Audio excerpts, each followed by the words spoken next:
everyone. Nice to see you here. So yesterday, there was a question at the end regarding the optimality of the results, if I recall correctly. Do I recall correctly? I don't remember who was asking the question. Oh, it was me. It wasn't really a question. I was kind of saying, in thinking about, and I put it in quotation marks because I agree that there's no, there's no such a thing as sort of like the optimal, but to say what is the preferred policy intervention. For example, you can say like, let's increase taxes and redistribute later. But then if that government isn't able to actually properly redistribute, then it might not necessarily be the best intervention. So our model would say that, like, increasing taxes would be a great thing, but at the same time, it's also, I guess, it's the context matters. Does the government have the capabilities to then redistribute in ways that are beneficial? And the net effect, I guess that's what I was saying. What is the net effect of the policy change taking into account the context? Okay. That's an excellent question. And I mean, there are a few things there. One is, how do we measure how good is a policy?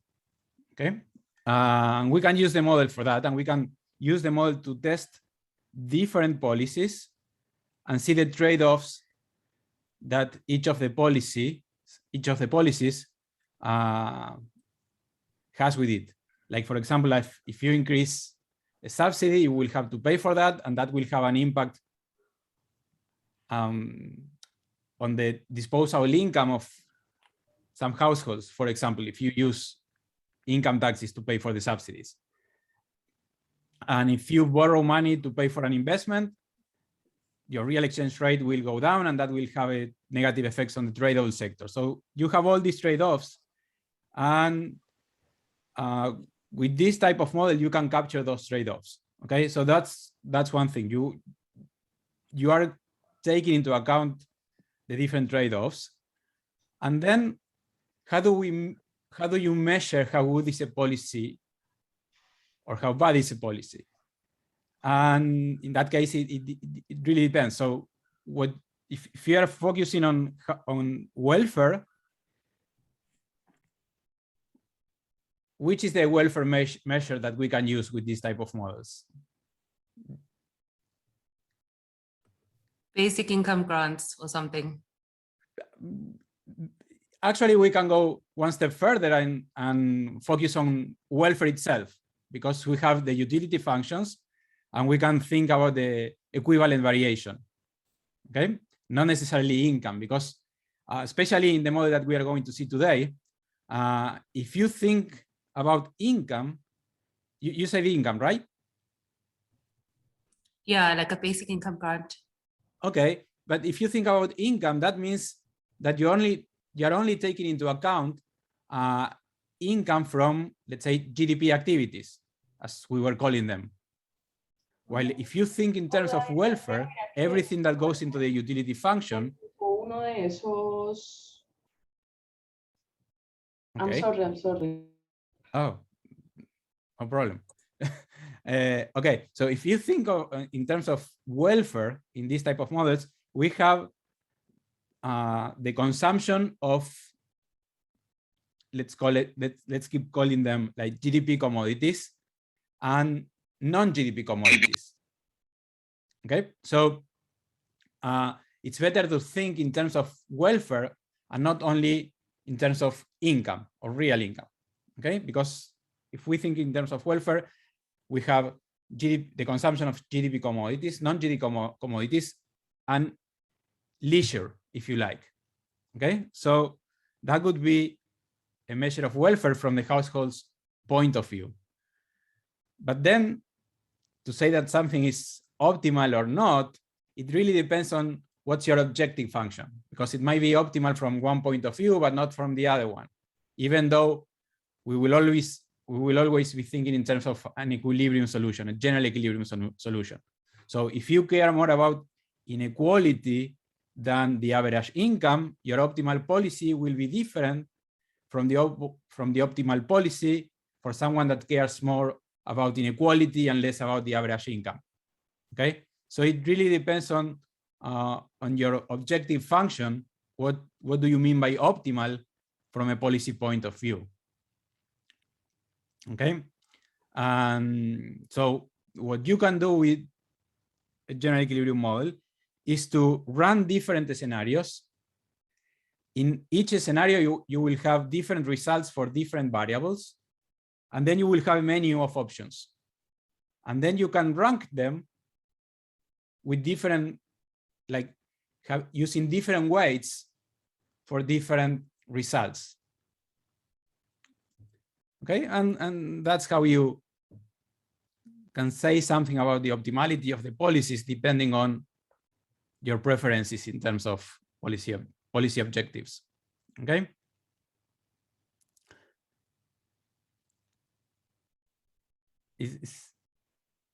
Are you satisfied with the answer? Yes, no, thank you. Yeah, that's fine. Thank you. Okay.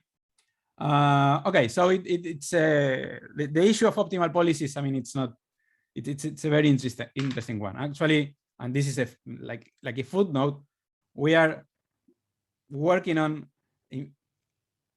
let's say we have a general equilibrium model, and you can overimpose to the model the welfare function of the policymaker, or the loss function of the policymaker, like in macro models, and then you can test which policy is closer to the best possible scenario. Okay. Anyway, so today we are going to extend the model that we were using yesterday in order to cover the non-GDP sectors. But before we start doing that, any questions or any comments? I had a question there about leakages. To what extent, I know that obviously models can't capture everything, but in running the models, for example, if you increase expenditure, like expansionary policy, to what extent would they capture like losses from leakages, so that you're not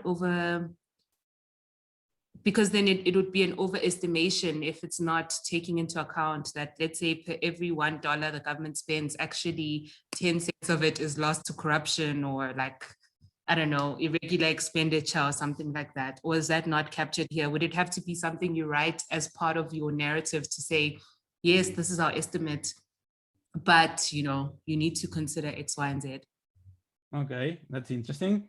Okay, so if you think about corruption, that's not really lost, in the sense that someone is getting the money. Okay, so that means that you are spending 5 for actually go to buying some or providing some public services, and the other one, the other dollar, goes to the income of someone else. Okay, so in that sense, it's not really something that you're that is disappearing from the economy, that type of loss. So you can capture that, but you would need to have an initial estimate of the amount of money that goes into that. So that's one way of treating that, and there are some examples in the literature, and it's related to how you model the underground economy. Another thing that you can also think in terms of investment, and think about an absorptive capacity function, okay, which is it's from the development literature that started in the 60s, 70s. It's very interesting literature that thinks about the absorptive capacity of particularly developing countries, in the sense that, let's say you invest $100, but then only $80 go to actually increasing the capital stock. And the 20 that you lose are related to these absorptive capacity problems. It's not necessarily corruption. It's that I mean, there are some inefficiencies that do not allow you to increase the capital stock by the same amount of money that you invest. It's possible to include in the models. And actually it was done back in the 60s or 70s by, I think it's a paper by David Kendrick and Lance Taylor. It's a very interesting paper in which they have this capacity function between the capital stock and the investment, absorptive capacity function, okay, between the investment and the capital stock. And that is doable from a computational point of view. What it's more difficult is to provide an empirical basis to use that function, okay? How big is the efficiency loss, okay? But that's doable. Okay. Okay, and I will share some of this literature through the website. Okay, so now let's go to the model, and these are very interesting questions. Thank you. Okay, so let's keep going with this model. We are going to expand the model that we used yesterday, and tomorrow we will go to the full model. We are not going to look at all the equations of the large model because, I mean, it will take us too long, and you have the model documentation for that, and you can always ask questions through the email or Slack about the model structure. But in this simple model, we have many of the most interesting extensions that we have in the larger model. Okay. Let me share the screen. And we start. Okay.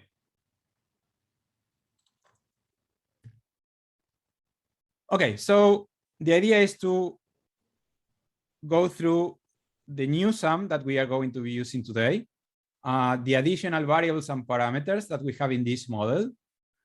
Then we will say something about the behavioral equations, what is new from that point of view in this model, and then we will go to the equations.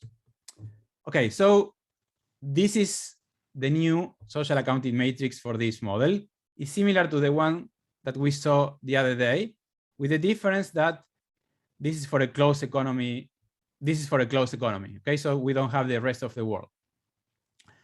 The difference with the social accounting matrix that we used yesterday is that here we have the non-GDP care sector. We have an activity and a commodity for that one. And now we have leisure. Okay, that is the new thing that we have here. And the way in which we capture non-GDP care and leisure is what we discussed 2 days ago when we talked about the social accounting matrix. So for the non-GDP care sector, we see that it uses male and female labor.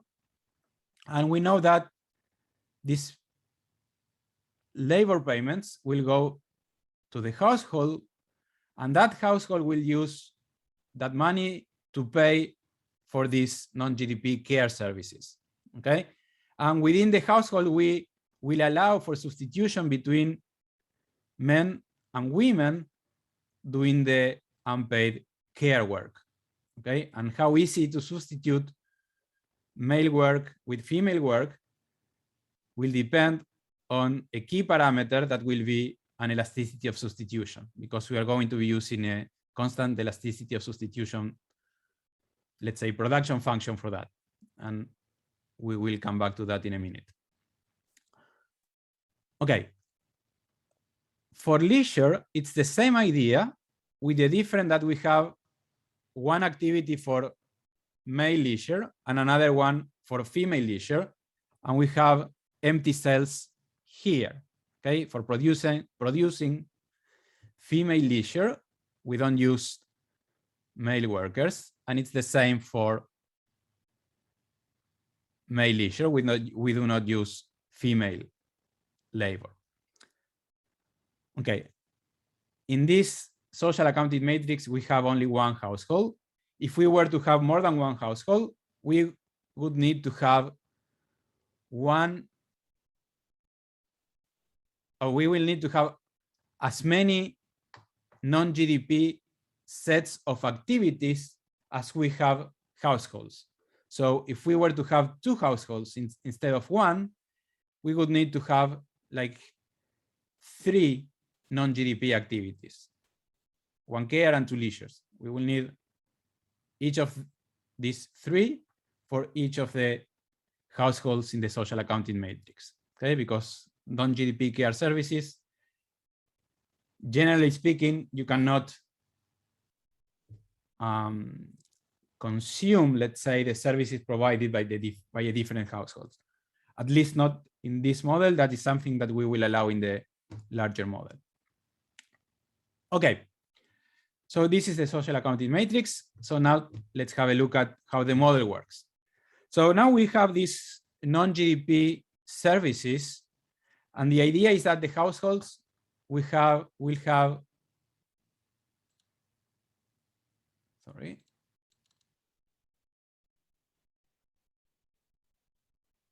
Okay. I lost some of the options. Okay. So the idea is that we have these non-GDP services, because remember the production of household goods, or the production of goods within the households, those are included in the GDP. So here we are talking about services. These are household services. These are services produced by the household, produced and consumed by the household. So we are going to have a household demand for those services. There will be a labor demand for producing those household services. There will be a matching labor supply from the same household to produce those services. And that means that if the households are providing labor to the production, or they are supplying labor for the production of non-GDP services, that means that the amount of labor available for the production within the GDP activities will decrease, okay? And this is what we have here. This is the labor supply, male labor supply to GDP activities. That will be the difference between total labor supply or total labor endowment, net of the labor supply to the non-GDP activities, okay? And we do this because it's only the household that is demanding the household services, the one that can provide the labor supply to those non-GDP activities, okay? And it's the same for women. Okay, so this is how we are modeling this. Now, let's have a look at the behavioral equations. Okay, so this is how we are going to model behavior in the production side. So here, it's more complicated than what we had in the previous model, because we are focusing on gender, okay? So same as yesterday, we have the output of the different activities, and the activities combine value added with intermediate inputs through a Leontief production function. Then within value added, we will have a Cobb-Douglas production function that will be used to combine capital and a composite of labor. And within labor, we will have a CGE function that is used to combine male labor with female labor, okay?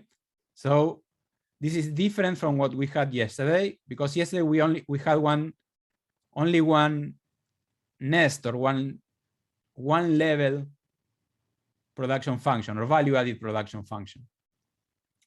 So here we have a two-level value added production function because we have the labor composite, and within labor we have male labor and female labor. And the value of the elasticity of substitution here will be key for explaining the results. And we will be assuming that the elasticity of substitution is smaller in the non-GDP activities than it is in the GDP activities. But of course, that in reality, that in an application, that ideally that will depend on the available econometric evidence for the country that we are modeling. Okay, how easy is to substitute men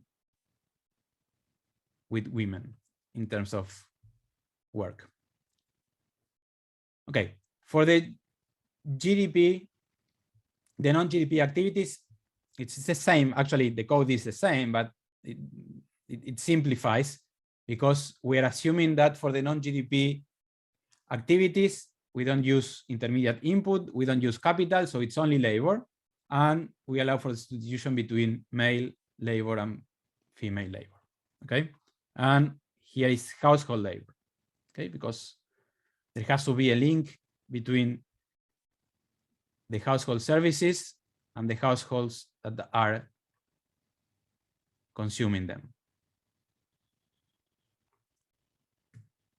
Okay, so if we move on to the consumption side, there we have the utility function, and here we expand what we had in the simpler model. Now we have leisure, the consumption of non-care commodities, and the consumption of care. But within care, we allow for the substitution or the imperfect substitution on care services provided by the market and care services provided by the households. Okay, and by market care, we actually mean paid care. It can be provided by the private sector or it can be provided by the government. Okay, we are calling it market care, but in reality, we would have market services provided by the private sector and market care services, provided by the government. Okay, so even if they are provided by the government for free, we will be able to assume that there is imperfect substitution between household care services and GDP care services. That is why this idea of calling the commodities GDP and non-GDP makes sense, because within the GDP, you might have services provided by the market and non-market services, which are the ones provided by the government for free. Okay. In this small model, we are using a Coe-Douglas production function, which helps a lot because it's a simple function. In the larger model, we have a more complex function so that we can use different price elasticities for leisure, non-care commodities, and care commodities. Okay, so let's keep in mind that we are using this smaller model for teaching purposes, even though it captures the most important things in the more complex model. Okay. Let's continue. So these are the sets in the model. And as you can see, instead of having only two sets as we had in the simpler model, now we have more sets. Okay. So for the activities, we have two sets, one for the GDP activities and another one for the non-GDP activities. And this is related to what we were discussing before. The non-GDP activities, like the production of leisure or the production of unpaid care services, we must link those non-GDP activities with the households that are providing the labor to produce them, which are the households that are consuming them. Okay, so we need to have these two sets to be able to establish the linkage or the link between the activities and the households. Then we have the same idea for the commodities. We split them between commodities within the GDP and outside the GDP, inside and outside the GDP. And then, as I was saying, we have a two-level utility function, okay, which is this one. This is the first level, and then the second level, okay? And what we have in each of these two levels will really depend on the data that you have, okay? So for one application or for one country, we may be talking about only care services, but for another application, we might be talking about elderly care and child care as two different commodities. And for each of these two commodities, we might have GDP services and non-GDP services. So instead of having only one care sector, we might have more than one. And in any case, we need to be able to link the commodities in the social accounting matrix to these composite commodities. Okay, let me go back to the social accounting matrix to be clear. So here we have the GDP care, which is what we had yesterday. And now we have the non-GDP care, okay? But the care composite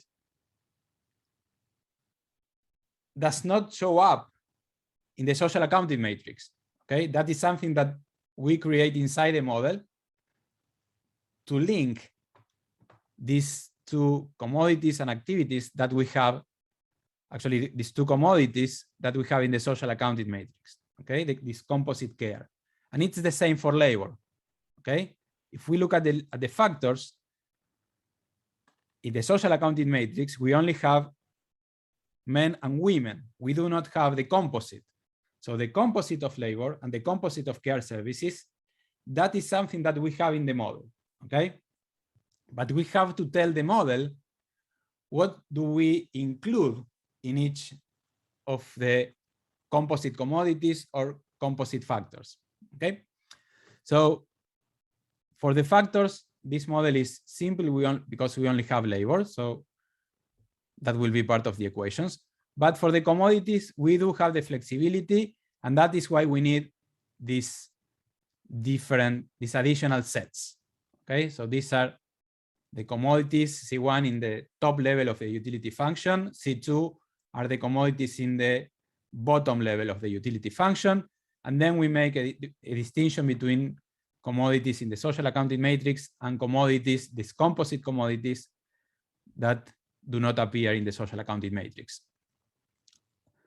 Then we link these two different sets of commodities, and then we have a mapping between the households and the non-GDP activities, okay? And just to be as clear as possible, let me show you what do I mean by these mappings. So I am opening the complete data set in Excel for this model. So this is the social accounting matrix that we were seeing in the PowerPoint.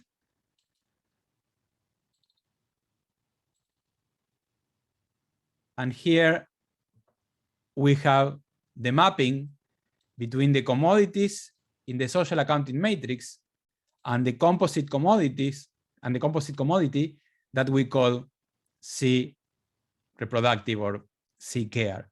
Okay, so you see, these are the commodities in the bottom level of the utility function, and we link them to the commodities in the upper level of the utility function. Okay. So then we have the variables, and the names of the variables are similar to the ones that we used yesterday. So I will skip this and I will explain the names of the variables when we look at the equations.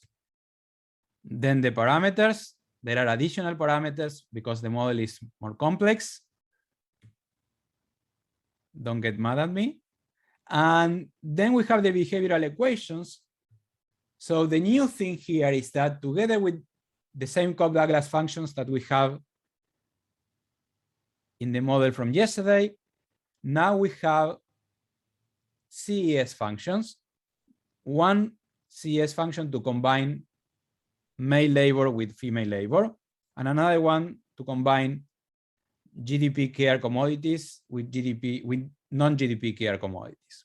Okay, so I will show you the math for the CES function in a minute, but for the time being, what is important for us is to remember what is the relationship between the elasticity of substitution and the shape of the indifference curve, or the isoquant here.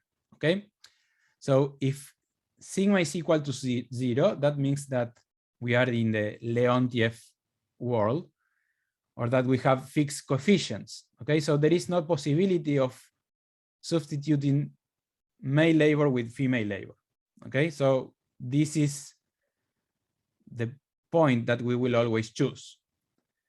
On the other hand, if sigma is larger than 0, but less than infinity, that means that it is possible to substitute one type of labor with the other one. Okay, and the larger is sigma, the easier it will be to substitute the two labor categories. In the extreme case of sigma equal to infinity, we are basically saying that these two labor factors are perfect substitutes. Okay. One thing that is important here is that we can no longer calibrate the model by only using the social accounting matrix.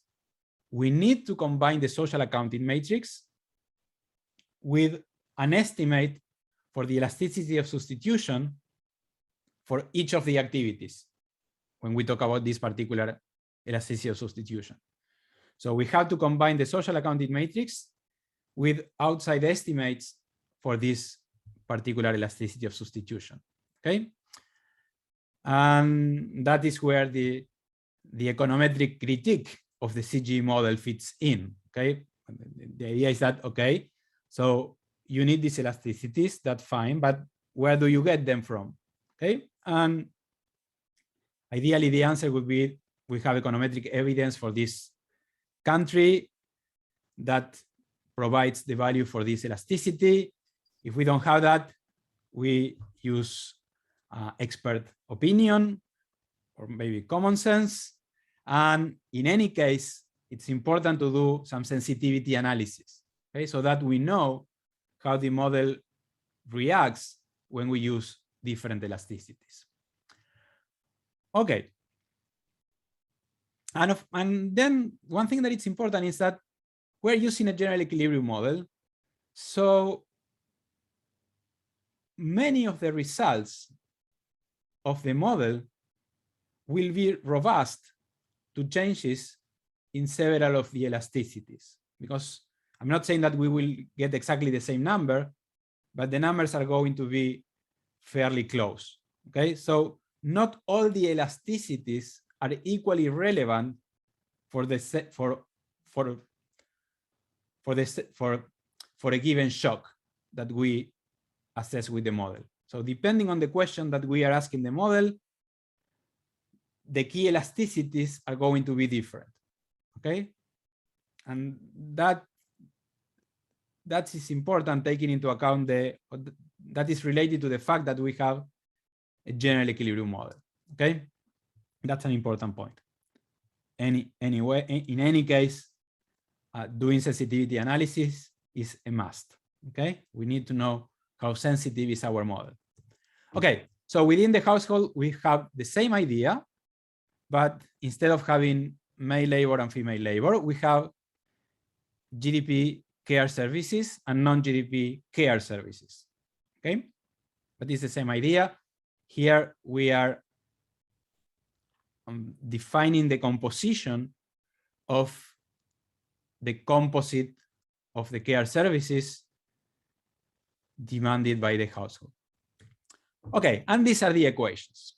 Okay, many of the equations are similar or the same actually to what we had yesterday, but not all of them are exactly the same. Okay, so let me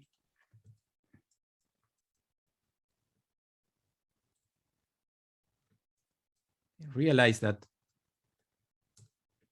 there was a mistake here. Sorry about that. Now it is fixed. Okay, so we have the production function, which is a Cobb-Douglas of capital and labor. Okay, and this is the same as we had yesterday. The difference was that yesterday we had the one that I fixed. We had male labor and female labor. Now we only have labor. And then we have the first order conditions here. Okay, one for capital and one for labor. This is the composite labor. Okay, and now we see that the wage for this composite labor, sorry again, has a set. It's amazing how I don't see some of the things when I prepare the presentation. Anyway, okay, so we have the capital demand and the labor demand. This is a composite labor demand. And now we see that the wage for this composite labor can be different, and actually it will likely be different across the different activities. Okay, and that is related to the fact that the male-female composition for each activity will be different according to the data. Okay, so the share of male and female labor within each activity will be different, and that means that the composition of this labor factor will be different. So this labor factor, we have the demand for this composite labor factor, and then we have the composition of that labor factor. Okay, and here is where we have the CGE function. Okay, so we see that this labor composite is a function of male labor and female labor, and this exponent here is related to the elasticity of substitution between male labor and female labor. Okay, so this is related to how easy it is to substitute one labor category with the other one. Okay, now we have the male labor demand and the female labor demand, which are similar to the ones that we had yesterday, but the difference is that today we are using a CGE function, a constant elasticity of substitution function, which means that it is still true that if the male wage increases, there will be a decrease in the male labor demand. But how strong is that effect will depend on the value of sigma 2 actually, okay? Which is the elasticity of substitution between male and female labor. So the larger the sigma, the larger will be the decrease in labor demand for a given increase in the male wage, okay? And if you can see in this equation that if you assume that sigma is equal to 1, you will have an equation similar to this one for the labor demand, okay? Because the Cobb-Douglas production function is a special case of the CGE function. If you assume that the elasticity of substitution is equal to 1, you go from the CGE function to the Cobb-Douglas production function. Okay, so these are the male labor demand, female labor demand for the CGE production function for the composite labor demand. Okay. Then we have the intermediate input demand. That's the same as we had yesterday. So here we use fixed coefficients. And then we have this equation that links the output of the activities with the supply or the output of the different commodities. Okay. This is exactly the same as we had yesterday in the simpler model. The difference here is that we now have a two-level production function. Okay, composite labor and then the labor demands within that composite labor. Okay, then same as yesterday, we have the relationship between commodity prices, supply prices, and the prices of the activities. And then we have the link between the supply prices and demand prices. And here there is a small difference. Actually, it's not that small. In this model, we can assume that the demand price can be different for the different consumers. Okay, if we have more than one household, we can assume that this demand price will be different across the different households. Okay, and actually in the code we have like a tax instrument or a subsidy that we can use for one set of demanders and not for the other one. Okay, so we can say, okay, this household will be subsidized, but not this other household. Okay, which is useful if you want to subsidize the consumption of one household and not the other ones. Okay, so here we have the value added price. This is similar to the one that we had yesterday. And here again, we have a price. This is the price of intermediate inputs for the activities. And we see again that this can be different from the one that we have here for the, it can be different from the ones that we will have for the households. Okay, so basically I'm saying that the demand price can be different according to the demander. Okay, so we can have different demand prices. I mean, this is useful besides, I mean, not only for modeling care. Let's say that you would like to subsidize the use of fertilizers by some particular agricultural activity.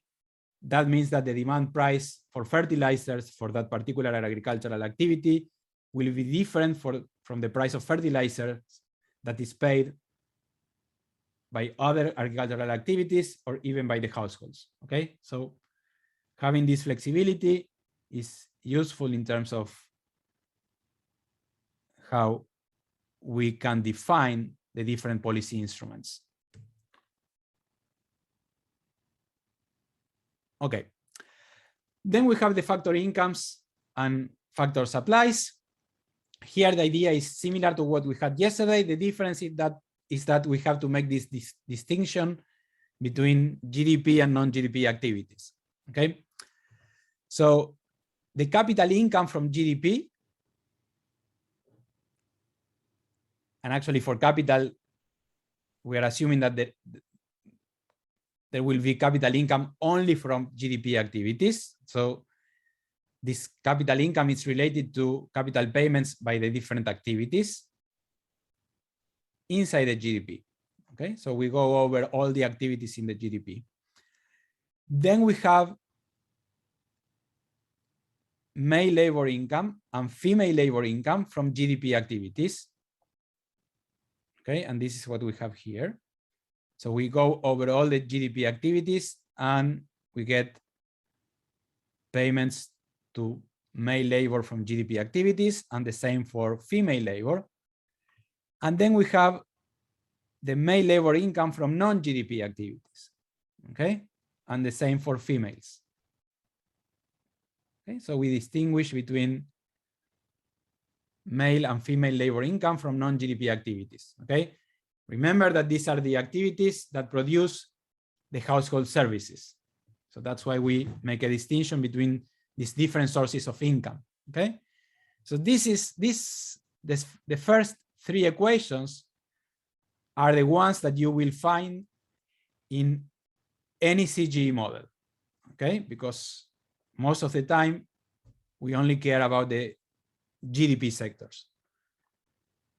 The next set of equations are the one that we have because we are expanding the economy to also cover the non-GDP sectors, okay? So we have this income, only labor, not capital, this income from non-GDP activities, and then we have the labor supply to non-GDP activities, okay, both for men and women, okay, and this is related to what I was saying before. The male labor supply to non-GDP activities has to be equal to male labor demand by the non-GDP activities. And that demand will be a function, that labor demand will be a function of the household demand of these non-GDP activities.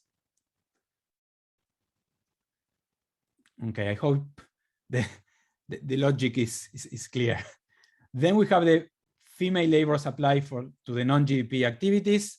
And again, that has to be equal to the female labor demand in non-GDP activities. Okay. And what is interesting to mention here is that if you look at the literature, and tomorrow I will talk about the literature on gender CGE modeling, this is not usually done, or is done in a different way.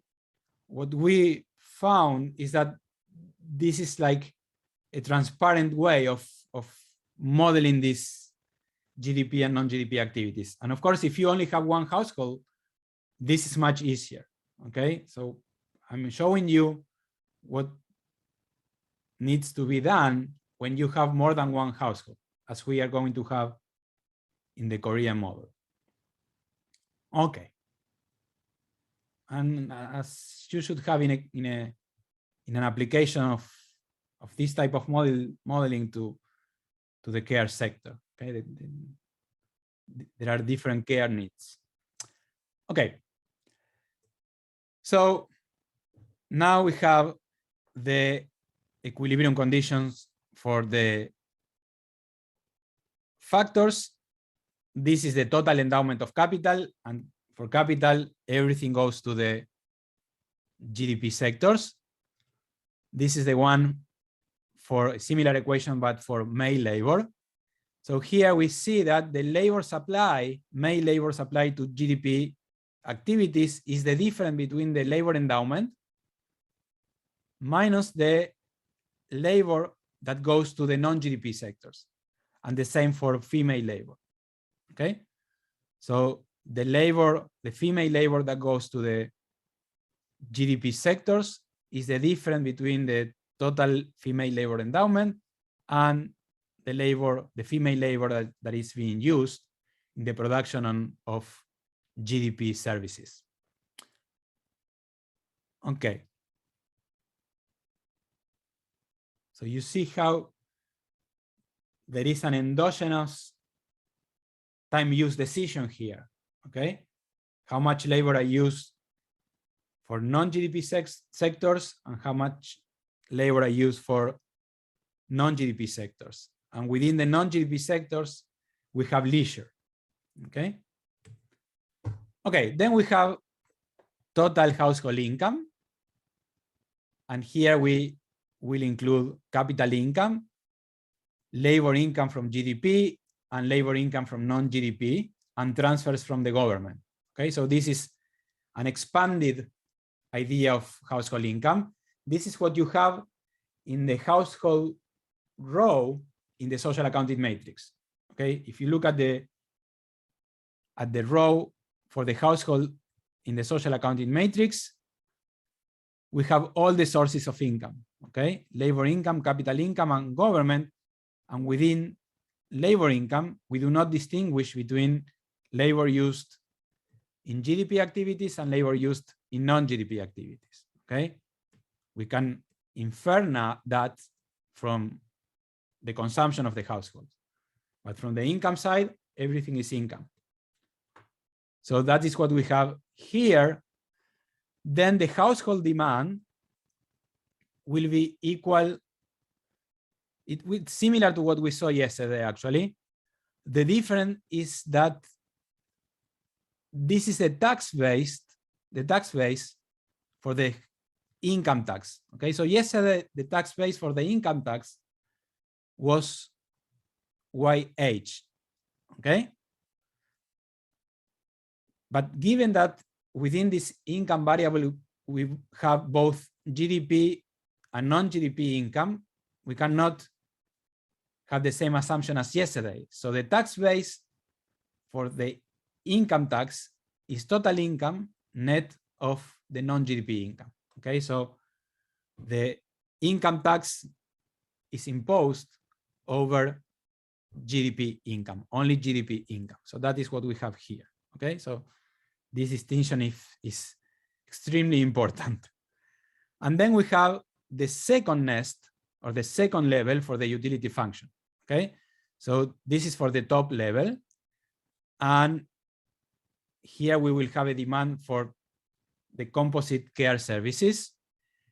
And in the next two equations, we split that composite care service into the GDP care services and non-GDP care services. And for that, again, we use a CGE function. And this is a CGE function that we use.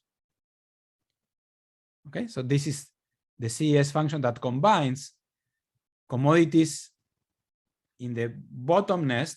Those are the commodities in C2. We link them to the commodities in C1, which is what we have here, because C is in C1. Okay, so we have here we have the demand for the composite care commodities, and here we have the first order conditions for the bottom level of the utility function. So here we have the demand for care services provided by the market or the paid care services, and care services provided by the households themselves. Okay, the unpaid care services. That is what we have in the second nest here.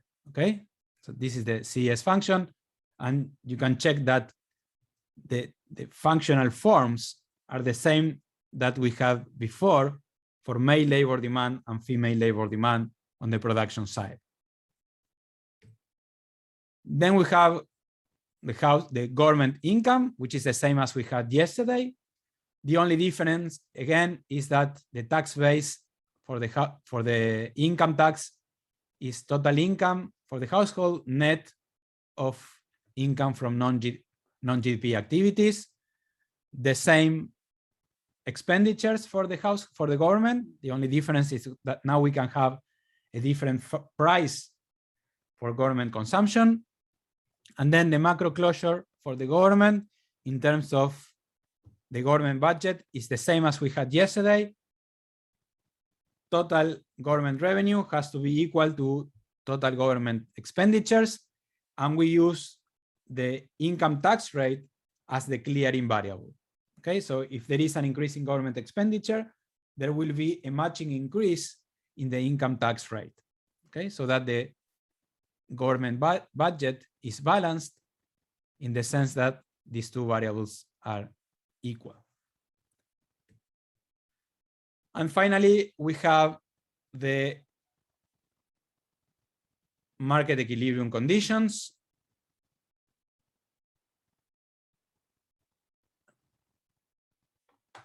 I'm repeating this. These are not needed here because we had them before when I was explaining the factor supplies. So we already know these ones. And here we have the market equilibrium condition for the commodities, and this is the same as yesterday. Total supply has to be equal to demand. The only thing here is that for some commodities, which are the non-GDP commodities, we are going to have only household demand. Okay, so for household services, intermediate consumption will be equal to 0, and government consumption will also be equal to 0. Okay, so for some commodities, we will only have household consumption. And you see that that is data driven. Okay, it really depends on what we have in the social accounting matrix and the assumptions that we made to say, okay, this is a household commodity, this is not. Okay, so in that sense, we are able to have a model that with only a few changes, not a few, but only some, we don't need to rewrite the whole model. Okay, what we did when developing this KR model, we tried to keep as much as possible what we have in the original model. And when I say we, I'm talking about me and Hans Lofgren, who is my co-author in the development of this model. And the last equation here is the definition of the consumer price index. And I think this is a good moment to have our 50 minutes break. Is that correct, Aina? Okay. So before we have the break, any questions? No?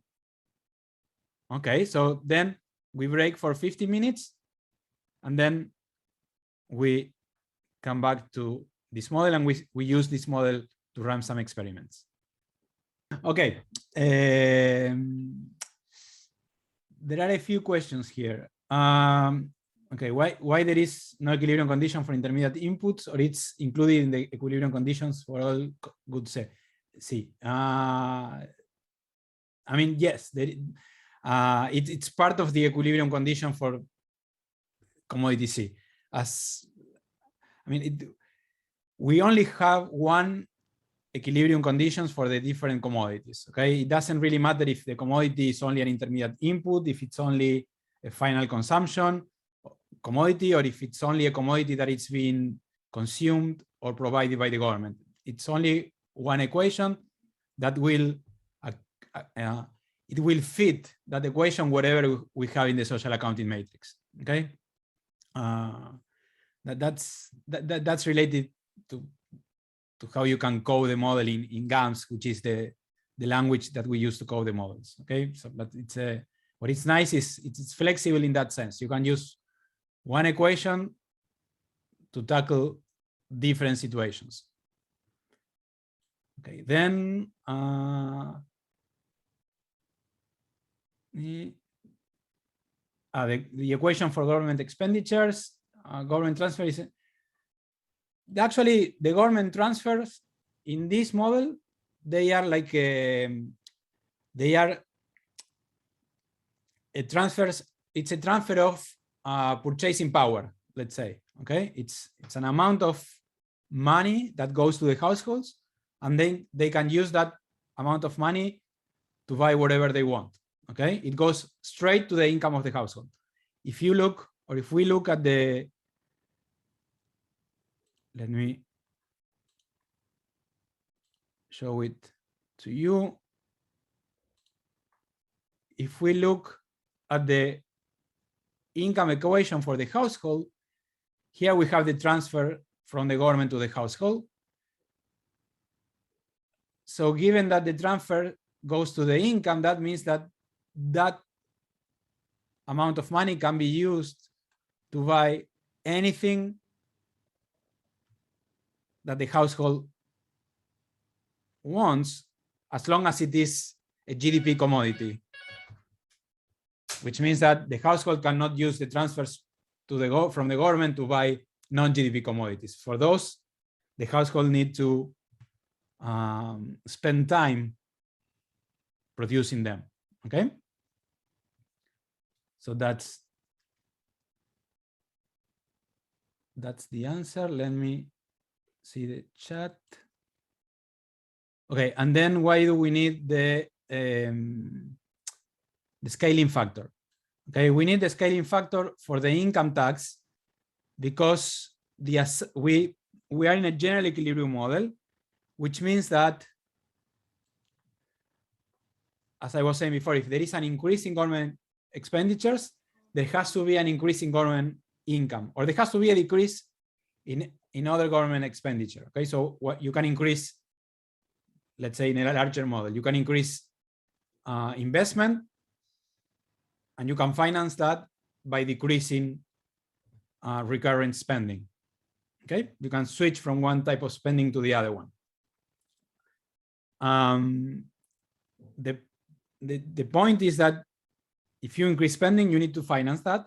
In this model, the assumption is that is being done through the income tax. So if there is a change in the government budget, there will be a matching change in the income tax. Okay, so we need that to make the government balanced, nothing else.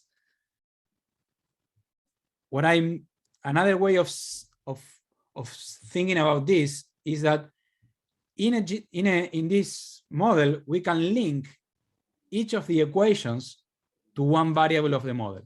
Okay, in the sense that from the labor demand equation, we will get the labor demand variable. Okay, from the market equilibrium condition, or from any market equilibrium condition, we will get a price. Okay, so from the equilibrium conditions in the commodity markets, we will get the price of the commodities.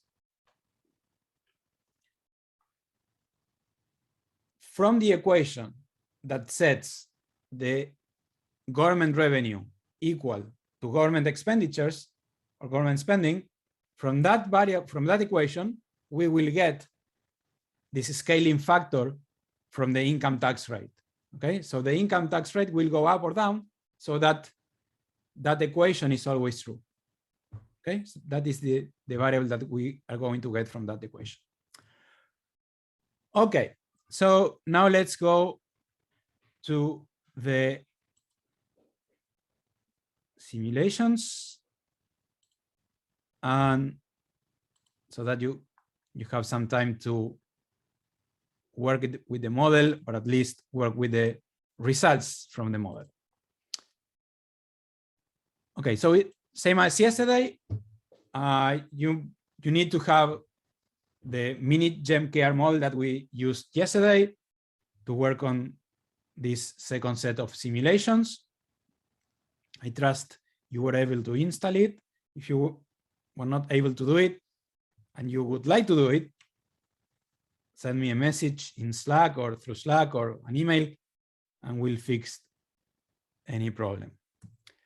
Okay, so now the idea is that we create a new application, but instead of using the database that we used yesterday, today we use the more complex one. So I select the model, then I click new, and as the data set, I will select the second data set that is available for this model, which is the larger one. Okay, and you can see here that the accounts in the social accounting matrix have expanded. Now we have 3 additional activities and 3 additional commodities. Okay, as we saw in the presentation. Actually, for commodities, we have 4 because we have the composite KR commodity, which is the one that it's not in the social accounting matrix. Okay, so this is the social accounting matrix, and you can start, or we can start by running the setup, because that will generate results for the base year reports. Okay, we are basically solving the model without introducing any shock. when we click on run setup. So the model will be calibrated and it will be run for the first time without introducing any shock. So if we look at the base year data, we will see there the same social accounting matrix that we have in the presentation. And you can also have a look, or you can also look at the base year data for the labor demand structure, the employment structure, and the sectoral structure of the economy, and the different elements. So for example, if we look at the labor demand structure, what we are going to see, let me generate a figure here. Okay, nice.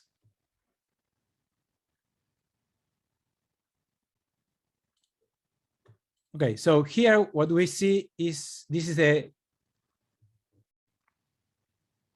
gender composition of the labor demand by the different, in the different sectors or in the different activities. So for agriculture, similar to what we had yesterday, it's relatively intensive in the use of male labor. Same for non-agriculture. Okay, remember this is a middle income country. Then for the middle income developing country, right? Then for the care sector within the GDP economy, this is intensive in the use of female labor. And for the non-GDP care sector, we have the same. Okay, it's very intensive in the use of female labor, as you all know by now, and probably from before. Okay, and then the production of male and female labor only uses one type of labor. Okay, and I will leave you as an exercise to look at the other elements. You can look at them within the interface, or you can look at them in the PowerPoint. Okay, so it would be useful for you. I mean, I want you to look at the data. If you do it within the interface, that's fine, but you can also do it by looking at the PowerPoint. And once you do that, I would be interested in you looking at the different elasticities of substitution that we have in the model. At the numbers in, okay, so this is a good question. Okay, and I think I said something about this yesterday, but I was not very clear. When we calibrated this model, we used the social accounting matrix, but we also used data on time use, okay? Which means that we used a satellite account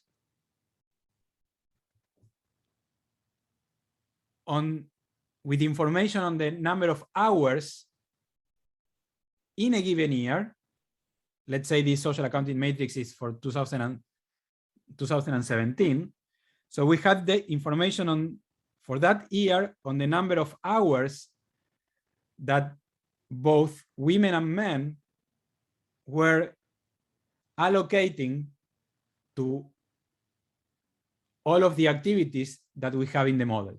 Okay, so we have the activities within the GDP, outside the GDP, and also for leisure. So we combine the social accounting matrix with data on the number of hours. And when we do that, the only difference is that, or the only thing is that we can no longer assume that all wages are equal to 1, because we have data on total labor income from the social accounting matrix, or total labor payment by the different activities. That is a number in the social accounting matrix, total labor payments by the different activities. And now we have also information on the total number of hours that is linked to those labor payments. Okay, so if we look at the social accounting matrix here, we have labor payments. So each of these numbers is linked to a given number of hours. Okay. And if we take the ratio between the number in the sum and the number of hours, we have the wage, and that is the wage that we use to calibrate the model. Okay, so when you look at this data on labor demand structure, that is expressed in hours in this particular case. Okay, then to estimate the job offer is the number of people of working age taken into account. Actually, that is data driven. That comes from the number of hours that we have in the time use survey. We know from that survey the number of hours that we have allocated to the different activities. Which sector or activities are included in the okay, that's a very good question. So what do we have in what we call the GDP care sector? Okay, in the GDP care sector, in this particular case, we have everything that it's domestic work, everything that it's care work, and by care we mean taking care of the elderly and taking care of the children aged 6 or less. And we also have, and that includes having someone that comes to your house to take care of the kids or the kid or the elderly, or paying for that service to a day or daycare institutions, for example, okay, or care institutions for the elderly, and that excludes like hospitals and primary schools. Those are not included. Okay, it's only the care sector, and elderly care and child care.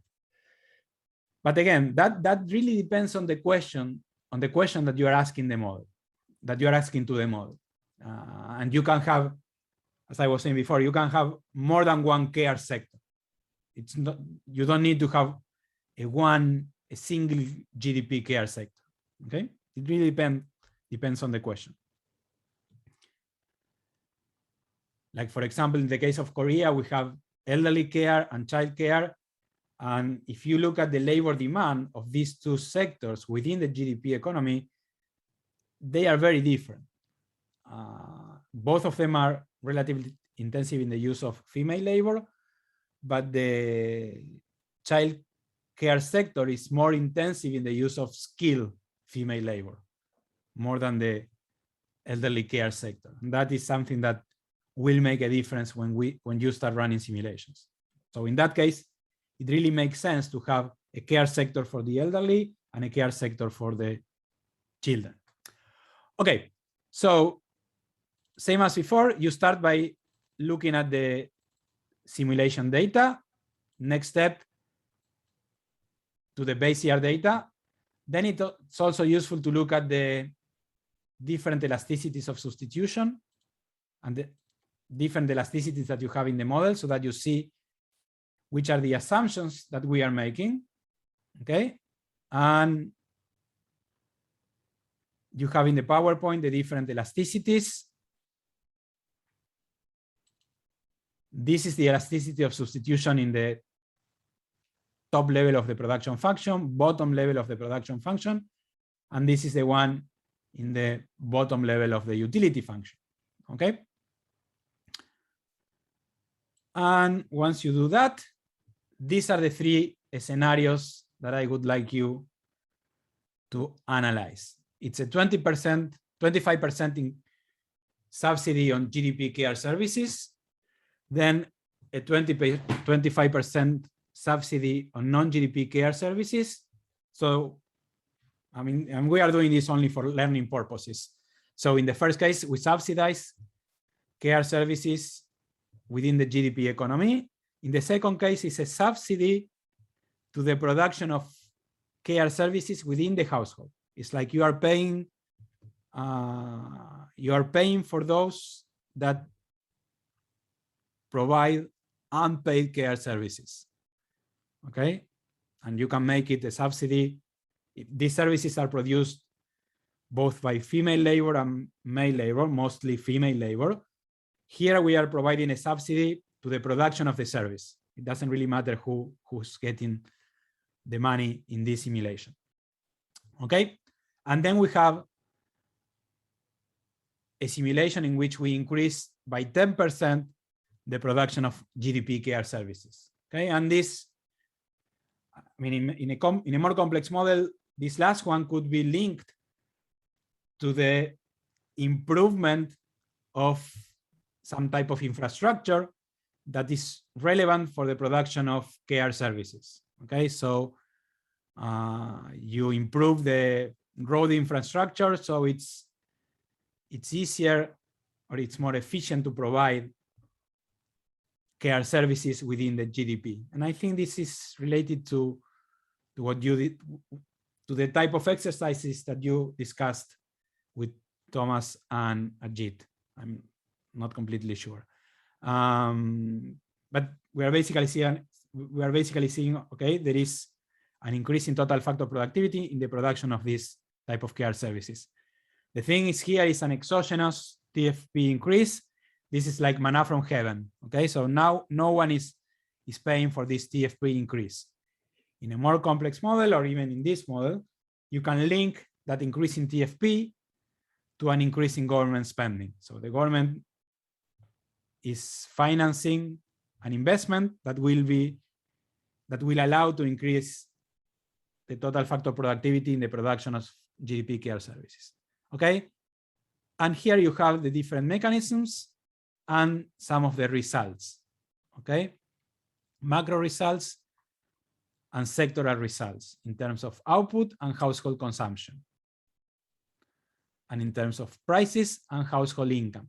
Okay, and this is factor income actually, and this is factor income from GDP. So you have factor income for males and females for GDP activities. Okay, so I will leave it here, and now you will have some time to go through the exercises, the data, and the results.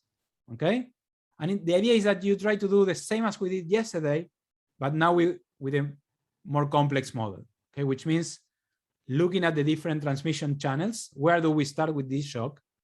Okay, when we simulate the subsidy, and then you look at the results. The only thing that I should add probably is that if you would like to introduce the shock through the interface, you must do it through the simulation parameters. And then let me show it to you. And you can, I think when you are in the breakout rooms, you can ask questions in the chat. I hope you can do that, or you send me an email and I will ask you, I will answer. But the idea is that if you go to the simulation parameters under shocks, then you have the government, and then you have the tax on sales. You go to the level, and there you introduce the 25% subsidy as a level to the production of care services within the GDP economy and within the non-GDP economy. Okay, so any questions before we go into the breakout rooms?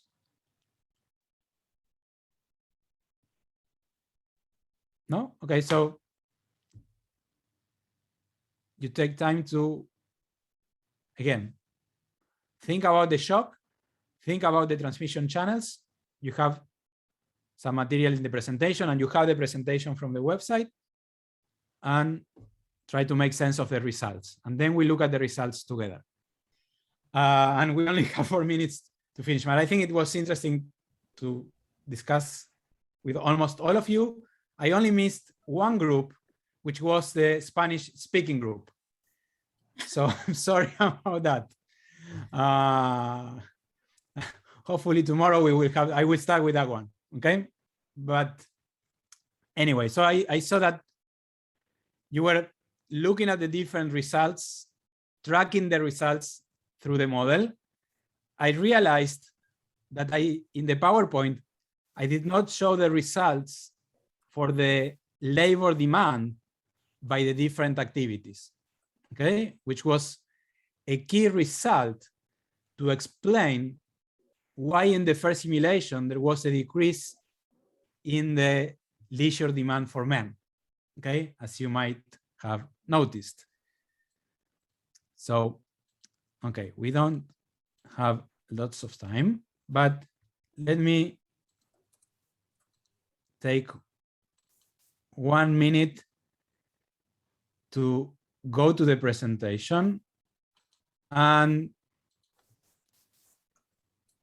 share the screen. And this is the household consumption. This is the first simulation in which we introduce the subsidy to the consumption of GDP care commodities. And it's starting to get difficult to remember all these names. No, I'm kidding. So here we have the household demand for male leisure and female leisure, okay? And it's interesting to see that there is a decrease in male leisure demand. And we should try to think, or we should think in terms of what's going on within the household. How is it that in this simulation, there is a substitution of non-GDP care services with GDP care services, because now the GDP care services are cheaper because of the subsidy. So there will be an increase in the work of women outside the home. They will move from working within the house, inside the house, to working outside the house. So what will be happening with men? Okay, and that will happen because care services are relatively intensive in the use of women's labor. And what will happen inside the home? We should see a substitution between male and women inside the home. And to see that, you will have to look at the changing factor demands for the different activities. And that is a result that you have in that you would be able to see if you run the simulations. It's not in the PowerPoint, so I will add that result to the PowerPoint so that you can access that. Yeah, so tomorrow we will start by going into some of the details of these results, but from what I saw in the different groups, you were able to explain the transmission channels and look at the results. It takes practice to do this like faster, but what you were doing is what you must do. I mean, it's to look at the results, but before looking at the results, to look at the model equations, the data, and try to think about the different impacts. And you have a figure in the presentation with different arrows that shows what are the main transmission channels. And before we finish, there is a questions from Erica. Yeah, sorry, I know that he's late. It's just a quick question. When you were in our group, you said that from the empirical point of view, in the reality, this change in leisure is not something that will certainly happen. It's quite unlikely. So what you do after you do the simulation and you get this result, how do you explain it? Okay, that's a great question. There are several parts to the answer, but I will try to be as quick as possible, as fast as possible.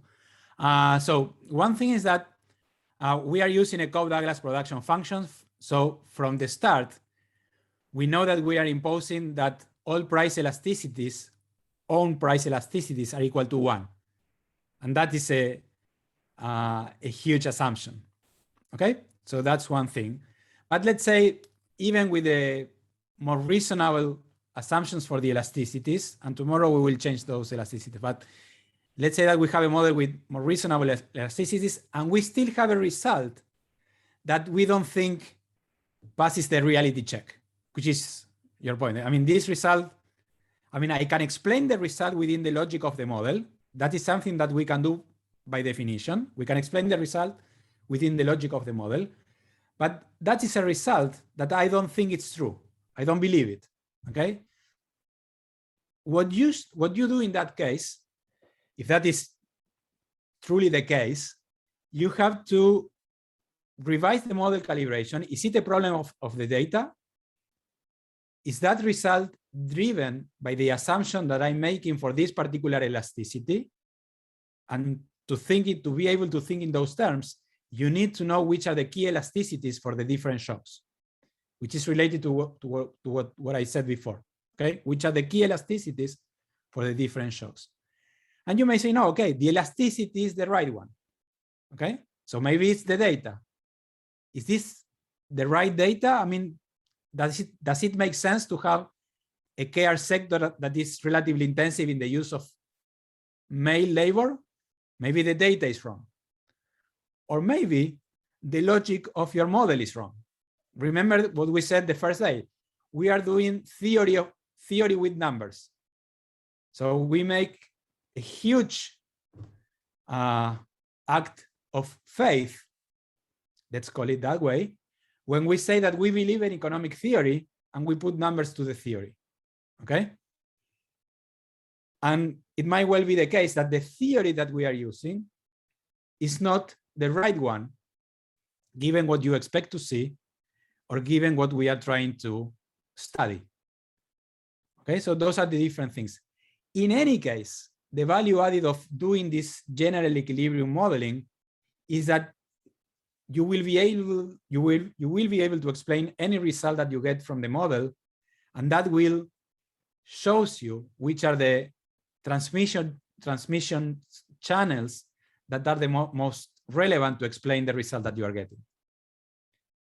Okay, but the short answer is that if you get the result that you don't like, or that you not that you don't like, because that might be a good thing, that you know it's not reasonable, it's not true, and it's not true in any case. That means that you have to revise the assumptions that you are making, and those assumptions can be related to the data, being it the social accounting matrix or the elasticity or the theory that you are using. Okay, and that happens more often than I would like to admit. It's not to admit that. I mean, that's something that happens many times. Okay, sorry, I took 5 more minutes, and I'm sorry. I mean, by going through the different groups, we did not have enough time for the general discussion, but we can go back to these issues tomorrow. Okay. In the meantime, if you would like to send an email to me or Slack comment, I will be more than happy to continue the discussion through those different channels. Okay. Thank you very much.